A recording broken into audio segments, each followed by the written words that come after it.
Hello and welcome to JRock's Babylon. I'm your host, Jason JRock Houston, and our guest today is Chris Obrein, the drummer from the band Blackwood. And Chris, as I was telling you, I got to let people know that I'm not aware of your band too much until our mutual friend Dave Tedder, who is your publicist, sent me a press release on the band. And so, as I always like to do before having somebody come on, I went and researched the band, and I'm quite impressed with what I heard. Before we get into all that, let me ask you, how long has the band been around?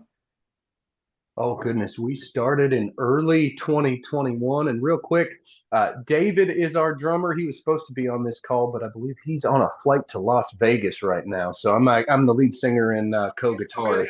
I I misunderstood that. Thank you for correcting me. no, Okay, no, I'm pretty sure this was David's, and then I forgot he was flying to Las Vegas. So I was like, I'm gonna hop on that one real quick. okay, yeah, But because I think that's what was communicated to me. The drummer's coming on. Okay, yes, sir. Yes, sir. okay, That's a mix up. I forgot to let him know it'd be me doing it. But yeah, we okay, started okay. Now, with early that being said, 2021. you're the front man of the band. I'm sorry for talking over, but you're the front man of the band. So, was this a band you formed, or did you form it with somebody else? So what it originally started as was David Dix, the drummer, Keith White, and Steve Burgess. They were together in a previous project, and the great pause, as we like to call it, of 2020 happened, and they were just like, we can't take it anymore. So Keith and David started getting together and just jamming a little bit. And David used to be my boss at a big box retail store, and I saw him posting. He owns Red Feather Recording in Murfreesboro, Tennessee, and he was posting he was in the studio. I said, man, if you ever need like a featuring artist, like I'd love to do some vocals or some guitar work, anything you need. I'm not doing anything. Wow. And he's a couple days went by, I didn't hear anything, and then all of a sudden he sent me a message randomly and was like, hey bro, I got some tracks for you, think you can do something with them? I said, yeah, what do you want? And he's like, well, they're just instrumental tracks, just sing over it. I said, do you have any ideas, melodies, lyrics, anything? He said, just go wild. So 45 minutes later, I sent him back Inundated One, which became our first single. We didn't change a word, not a line. We just re-recorded it professionally. But we were originally just supposed to be a digital product. We were going to, just have some fun in the studio and put out singles, just as a little side thing. And then we started getting show invites. And Wow, we had, that's we, amazing. Now let me ask you that first track. Did you kind of just go and kind of do like a scat type vocal, or did you sit down and actually write some lyrics, or how did the actual song come together? so I pulled his tracks into my home studio, and I just hit play, and I started humming, and then I think I listened to it once and kind of got what I wanted the syncopation of the vocals to be, and then I just started singing words. And You know, I didn't really think about what I was singing or what it meant. I just kind of a Rob Zombie vibe where I just hit record and started singing. and Chris, it's interesting that that's the first song you're talking about here because when I listen to that, that's one of the songs I listened to last night. What's what I wrote down? Um, Heavy metal and infectious guitar riffs.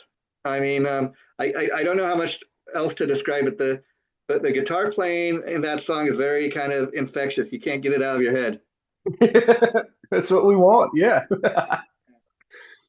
And sometimes the vocals stick with me, but because I'm really when I listen to music, this is what's interesting. Um, Typically, I like to I prefer myself to listen to music that has lyrics. I Yeah. can get into guitar oriented kind of music, but it's a little harder because a lot of that stuff for me is more kind of influenced maybe based on a feeling. Whereas if I'm listening to something that has lyrics, I can kind of I'm trying to figure out what did he write the song about? What's the story he's telling here? Yeah, that's a tricky one too, because once I came up with the chorus and got, I'm not so complicated. I'm the inundated one. It's Yeah, kind of the whole song kind of paints a picture about how you might think that you're one thing, but you might be a completely opposite thing, and that those two sides of you, they can live at the same time and sometimes battle each other. yeah, yeah. And I know another hard thing in forming a band is coming up with a name. That's one of the hardest things now. What I love about Blackwood, first of all, it's simple. It's one word. It sounds kind of um, metal, but like, how did you come up with that? So we actually had our very first show invite at the Mockingbird Theater here in Franklin, Tennessee, which actually we are going back to play. We lost Keith and Steve. They're no longer members of the band. We've got some replacements in line, and our first show with the replacements is going to be back at the Mockingbird Theater here November 15th.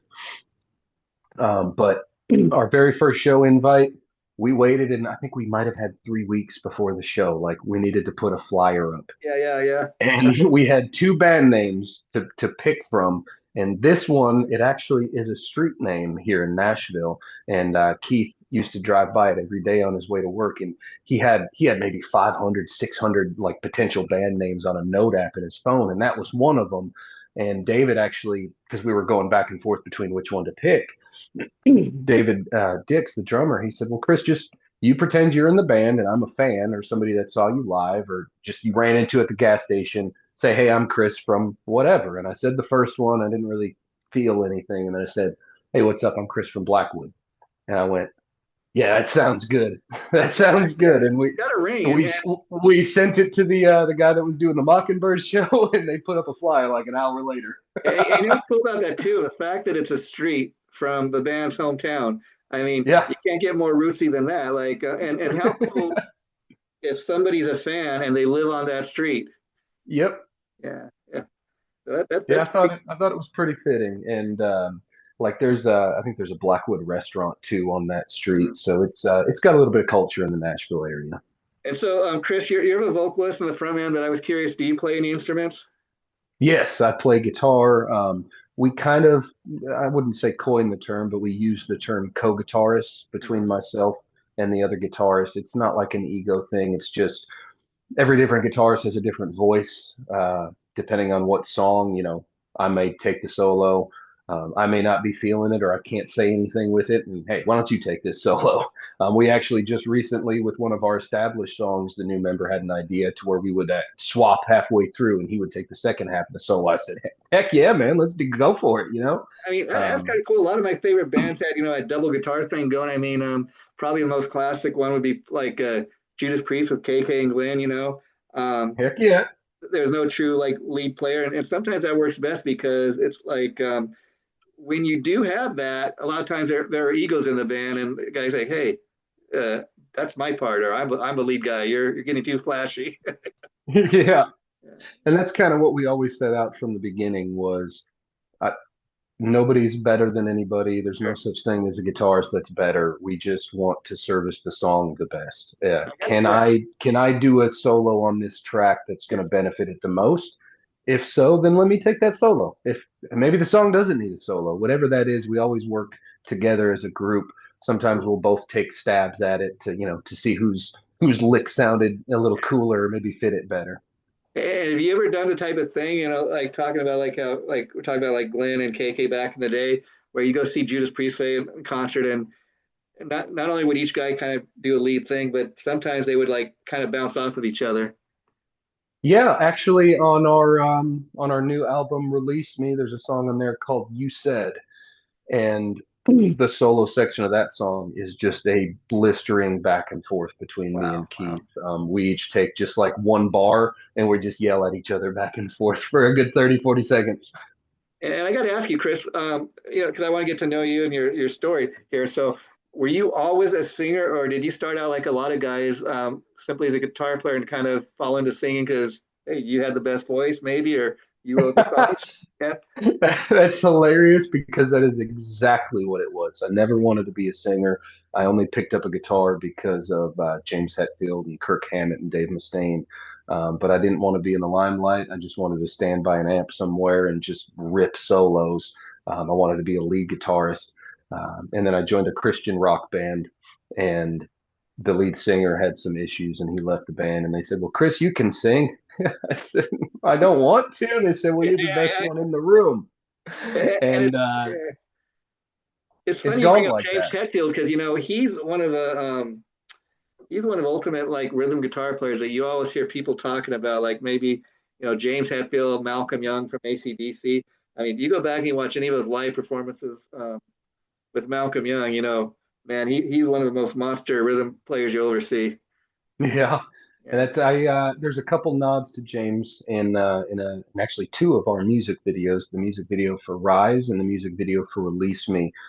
James Hetfield holds his pick in a very specific way that no other guitarist does. And in both of those music videos, I held my pick like that. Nobody's ever caught on to it, and I figured nobody ever would, but Cat's out of the bag hours and now. hours Yeah. hours and hours of watching James play, I was like, well, if he's so good at down picking, I'm gonna have to hold my pick like him. Yeah. I was just curious because, another great guitar player we lost last couple of days ago, Ace Frehley from Kiss. Were you at all a Kiss or Ace fan? I was never a big Kiss fan, but it is so poignant Yeah. just seeing since his passing, like, and especially a lot of the people that influenced me greatly Yeah. were so influenced by him. Like it's heartbreaking to watch this man that so many people idolize, and my heart goes out to everybody that Sure. feels that. But it's such a great community too, though, that when one of these icons falls, like we all come together and just support each other through it because it's like losing a family member. So Oh, my sure. heart goes out greatly. I was never super big into Kiss music, but you can't deny anything that they did, especially Ace and the probably millions of guitarists that he inspired. Yeah, I mean, it's amazing all these players that have come out paying tribute to Ace. Not really so amazing, but what amazed me a little more though is when you've seen guys like Brian May from Queen, who came up at the same time as Ace, or the guitar Yeah, player from ABBA, Stevie Nicks even came out and said that she had a few times where she met Ace and he was really nice. So you see, that's kind of interesting. You see the legacy that this guy left behind. yeah. And Yeah, he had such an infectious laugh. I've seen so many compilation videos come yeah, through of just him laughing in interviews. yeah. Like you could tell he was a big chunk of the soul of that band when he was Yeah, yeah. involved. And then how about I'm sure you must have been somewhat influenced by Ozzy.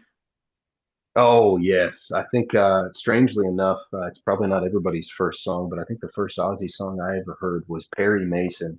And that's still a song, no matter what day of the week, what time of the day, if Perry Mason comes on, I'm gonna listen to that Well, whole thing. that kind of shows your age only because I'm a bit older than you, but I came up in the 70s and 80s. But I will tell you this, Chris, um, that particular song came out like in '95 off his Yep. Osmosis album. Yep. Um, Oddly enough, featured Geezer Butler playing the bass on that album. Um, and it's not one of his more popular albums, but he had a few hit singles from there, and that's from the '90s kind of era of Ozzy. But he was still making an impact, as you say. Yeah. Yeah. And that's why when Ozzy died too, it hit all of us. It wasn't as big of a surprise maybe as when Ace Frehley died because Ozzy had been suffering with Parkinson's disease, but I Yep. I could tell that he that last gig he did, he had it in him that he wasn't going to die till he hit that stage one more time. So Yeah. yeah, And he there's pulled it so off. many, Yeah, like you go back to the beginning, obviously Randy was so incredible. I couldn't tell you how many hours I spent trying to note for note figure out what in the heck Randy was doing on the, Crazy Train with the double tracks or and then Jakey Lee, some of the most insane fingerings on the fretboard because he's got the little hands. sure. And Randy was um, really amazing when you consider the legacy he has. I mean, fact that he really pretty much just got the two Ozzy albums that people know him from, yeah, and that's his legacy. And yet, he left that kind of impact, and people really look into the life of Randy Rhoads.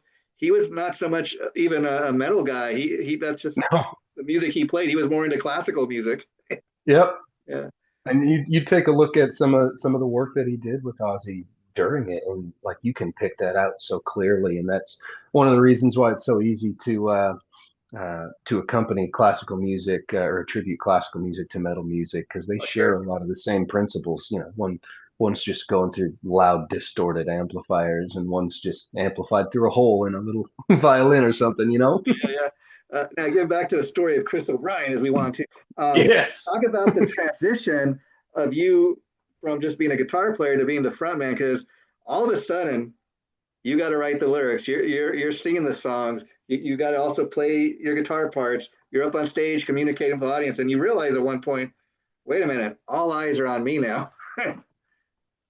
It was it was always startling for me. I'm not, I guess, your typical rock star type of outgoing, shake hands, kiss babies type of guy. I'm very introverted. I can't even, as far as coming up with lyrics, I can't do it in a room with other people. I have to be secluded somewhere with the tracks so I can hear them and then come Yeah. up with words. But yeah, I got pushed into it in the Christian rock band that I was in, and then it was just that's what it was. Like I only ever wanted to be a lead guitarist, and over the years it kind of changed, and now I think I I more attribute myself to a James Hetfield. Not saying I'm No, no, like James yeah, Hetfield, but I want to be known for being a solid rhythm guitarist that in a pinch can throw out a pretty nasty lead if he wants to. yeah, Because yeah, I yeah. remember when I was first listening to Metallica and it's my favorite Metallica solos, I'd be like, oh man, Kirk really nailed that solo. And then I'd watch the live performance like Nothing Else Matters was James. And the slow solo to Master of Puppets was James. And I'm like, wait a minute, you can be a rhythm guitarist and play leads. Yeah, So I yeah. kind of just sucked myself into that. And really being a front man, I can't fake anything.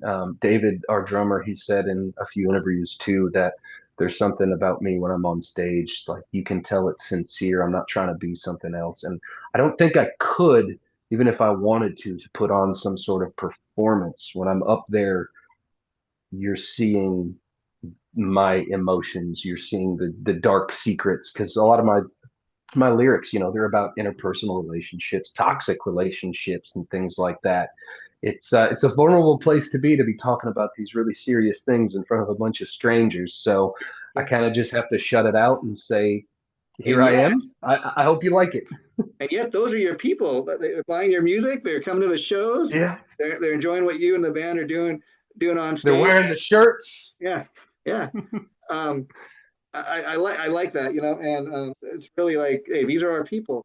Now, you Yeah. kind of having that type of personality, as you say, do you feel kind of like when you're getting ready to do a show, you hit you guys walk up on the stage, you get ready to, do the first song.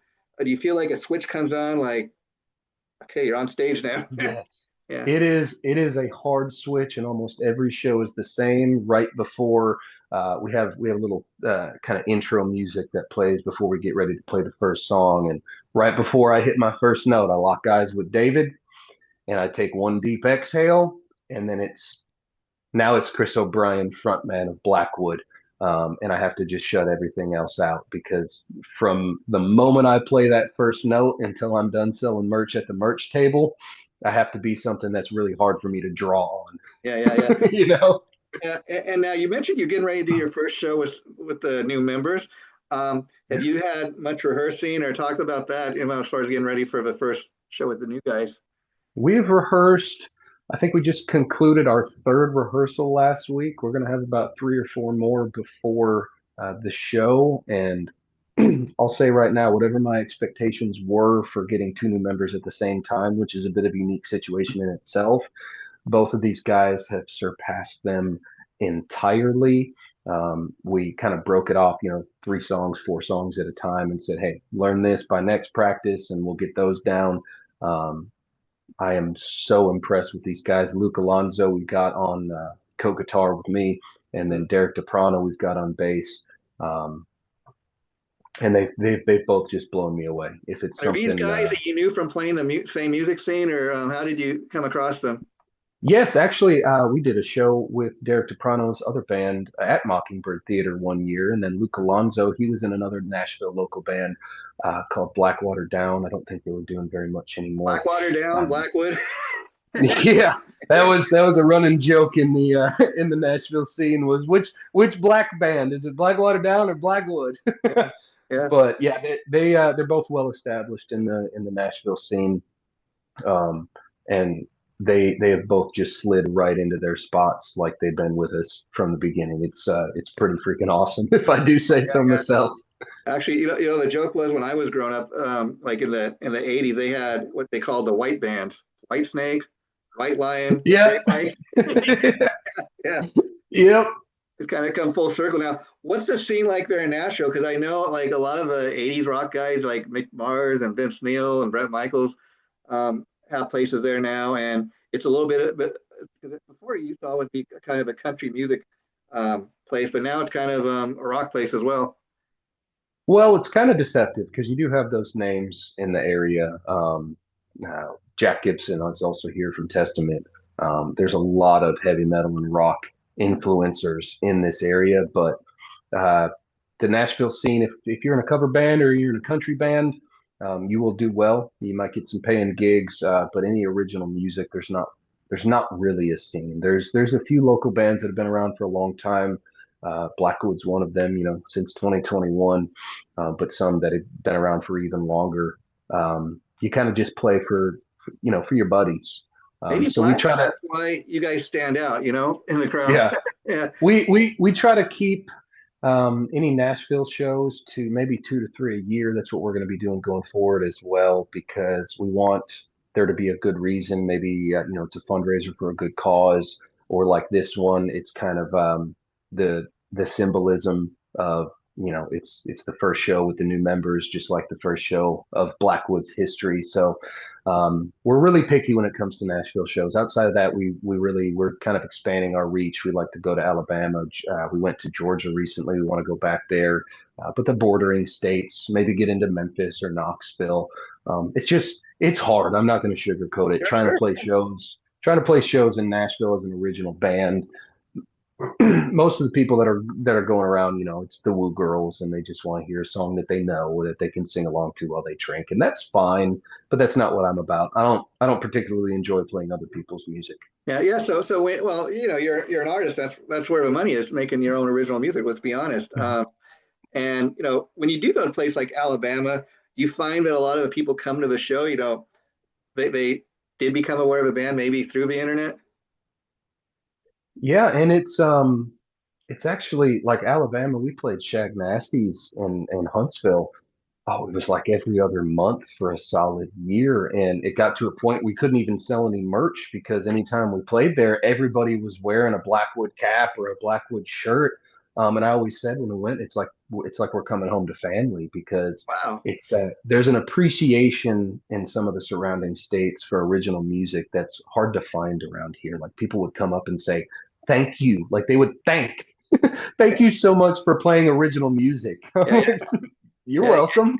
yeah. And Chris, the interesting thing about the internet, we're not even talking about your local area in Nashville. We're not just talking about these other states where you guys have played, but you must get emails from people messaging you from different parts of the world where I bet you haven't even stepped foot in, and you stop and think for a minute. Wait a minute, somebody How on did the this other get side here? side of the world's playing my music. Yeah, Yeah, I yeah. I actually have a bit of a pen pal in Mexico that found us and has been sharing our stuff in Mexico. But yeah, some of those analytics, we got people from England, Germany, Sweden, Norway. I'm like, how'd you find us? I mean, Yeah, I'm glad you yeah, did. Tell yeah. your friends. They're And like, come to Denmark. yeah, I'd love to.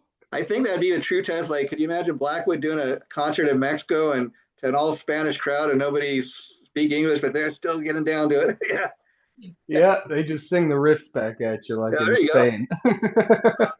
I want to ask you about a couple other songs. Another one, Lullaby. I love that because it's kind of as I said, the softer side of the band. Yeah.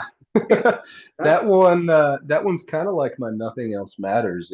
yeah, I it was is. reluctant to bring it into Blackwood. It was one that I did on my own personal YouTube channel, and it was very quiet acoustic song. If anybody knows anything about musical structure, it's a hymn. Like vocally, it's kind of country, but the chord structure is like a church hymnal. It's Uh, interesting. Wow, you say that because I guess that's your Christian music kind of roots coming showing. But because when I was listening to it, the way I kind of was thinking in my head as I'm listening to it is, okay, yeah, this is the softer side of the band, but I don't want to give the people the impression that it's quite a power ballad because it still kicks ass, if you know what I mean. Yeah, and there's a little bit of misdirect in that song too, specifically with the last time I go into the chorus and I'm almost bordering on screaming the Yeah, last yeah, chorus. yeah. It's I've never said this on an interview before. We got some breaking news here. It's a love song, but the idea of the love song hiddenly, it's not in the lyrics, it's just in the feeling, is that it didn't come true. it didn't last. Wow, wow. And somebody can be your anchor, and then your anchor can get disengaged from the boat, and then you're just adrift. But yeah, David, once again, our drummer, I posted it on YouTube, threw it up on Facebook, and he texted me like an hour later, was like, "Hey, that lullaby, that's a Blackwood song now. We're gonna put some distorted guitars on it. We're gonna rework it." And I was like, "Are you sure, brother? Like, this I is think kind of I a think that's sissy." what makes it such a great song. It stands out because it's so different from the other ones on the album. And Yeah, it's funny to hear you talk about the song because that is actually the part of the song I enjoyed the most. I love power ballads and all that. I mean, that's what I grew up on. So they used to play that all over MTV and the radio. But the point being, the part of the song I really love is I'm thinking it most of the way through. It's kind of a softer, kind of ballady type song.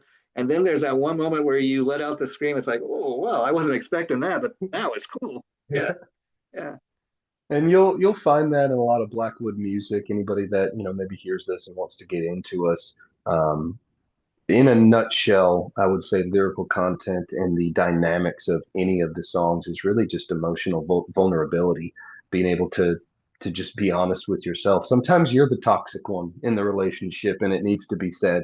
And sometimes people do you dirty, and yeah, you got yeah, to yeah, talk about that too. yeah, yeah.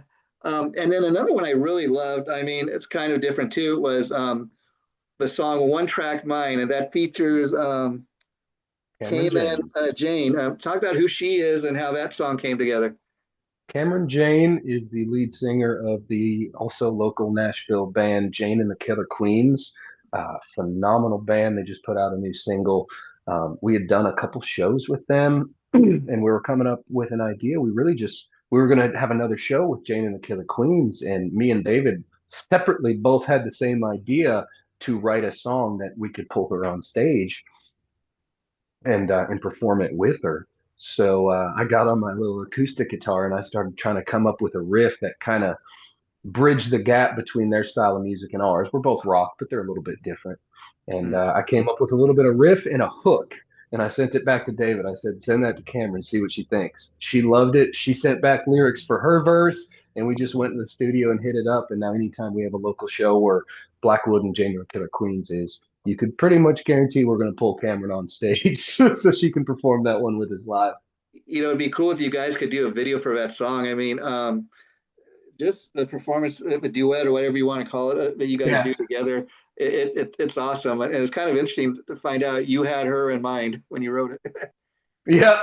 I was like, we just need to write an awesome freaking song and just sell it. And And she it's was great it worked completely out so down well with it. because how disappointing can you imagine you write something with her in mind and she's not able to pull it off or something. Yeah, or she just hated it. That would Yeah, have yeah, that would have been exactly. embarrassing. So everything went well. I had some luck on my side in the writing process of that one, and she wrote an awesome second verse. And when we recorded it in the studio, we were just laughing our butts off the whole time about how silly it was singing these lyrics when it wasn't really about a real person. Yeah. I mean, and you never know because, like, it's talking about Ozzy Osbourne. One of his biggest hits, he was a duet he did with Lita Ford, "Close My Eyes Forever." Yep. And so it's cool that you got this special song because people listen to the record and they come to that song. Oh wait, he's singing with somebody else. Who's that? That's a not only a duet, but he's singing with a female singer. Yep. That's something special. And like you said, if you could make it that kind of special moment in the live show when you play Nashville every once in a while. Hey, maybe she's in town. She can hit the stage with us and do it. That'd be fun. Yeah, And it was so awesome. And we'd already been around for a few years, and Jamie and the Killer Queens had kind of just started up, and I was like, anything we can do to help them, because she is so incredibly talented. She's got one of the best female vocals I've ever heard. They're going places. So I was just like, let's do this. Let's have some fun with it. And when we're both in town, we can have some fun on stage. yeah. And then "Release Me." That I wrote this one. I wrote down metal with melody. Now again, it's full blown metal, but it's you can hear the melody throughout the song. Is that something that you kind of were wanting to do, or did it just come out that way? Well, that was initially a riff from Keith White that we had most of the entire song structured before I ever came up with a single melody or lyric, and I just really loved the way that it went back and forth between that almost serene quietness to just an explosive kind of thrash metal riff. Yeah. And the words that came out immediately once I got the tracks and locked myself in my room like I do, that's just a big story about really my relationship with my father, who's since passed. Oh, Um, it's a really difficult song to play, both technically and emotionally, but I think you can hear that. And in any of our music, I'm not one to shy away from screaming when I need to, but I've always been drawn more to melody-driven music, even in heavy metal. You look at Tremonti or Alter Bridge, anything Miles Kennedy's attached to. yeah, I yeah, like to I like to hear the melody, and if a scream needs to happen, then I want it to be for a reason to yeah. express some sort of emotion. And Rise is another great song I love for the simple fact it's just like it's what you guys are. It's full speed metal all the way. You know. Yeah, Yeah. and the only cover that we've ever recorded. And who originally did it? That is a 2000s cult song. Oh, wow, wow, wow. Yep, that was a super deep cut. We were thinking about doing a cover, and I think it was Keith actually, might have been David played that one, and I immediately fell in love with it. The lyrical content, the chord structure, the riff, the energy. I was like, yeah, that's a Blackwood song now.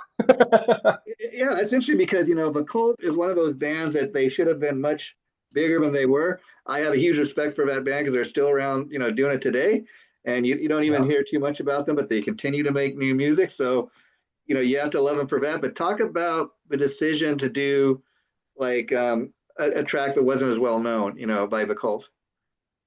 Well, they originally said, let's do a cult song, and I'm like, what are you talking about? Like fire, fire woman? Yeah, What?